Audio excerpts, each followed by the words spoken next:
Meneh ke por mensi ki por khat 8 baje itu nakaliang jong ni sir DSP ila pun nga ba pa ni sini sia por sam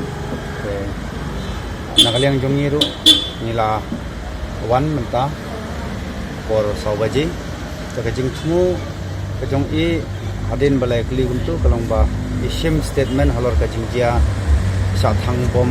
tirgas haki polis haka tuga direct hakmat sekretariat bang haita idau ba isim yang ini statement ba lakali yang ini kalong sisianan kumtu kumala IFR dan nakali yang jongi ngila sebab saya ba kalong kumtu kumbala IFR dan mengihi kan ki kajingdon jongki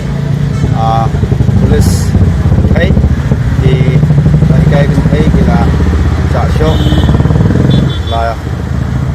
tam ka jing thang tirgas kala pen sitom yaki babun balang nangta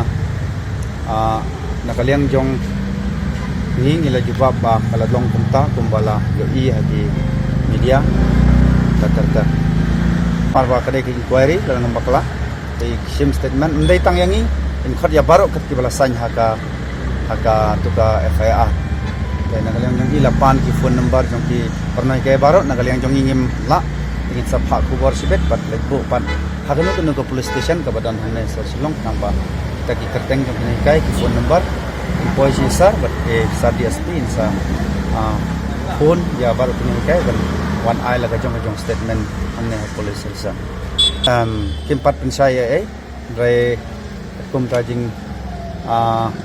mu ke jong ki le se kalong ba kin sim chwai ka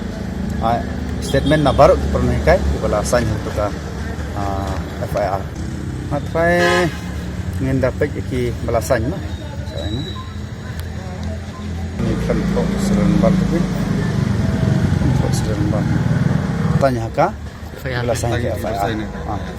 untuk kidon ruki seng bahalang hantu apa yakir kin khot baru ki balasan hantu ka FIR iwan hantu la sibnai halor bagi dawa ya ka hok ke jonggi tehenrai hadin bangilawan kumtu nakaliang jongki ki chat de ki babon jaj wari ki khnlung khnaro te ni penram jur ya kane bat ngilekut ba hakini ki sngi benwan ki babon kila terwa ki pernai kai bangin pensngo chaka sarkar ya ka jing persya jongi da ka ba ni don ke kenja rally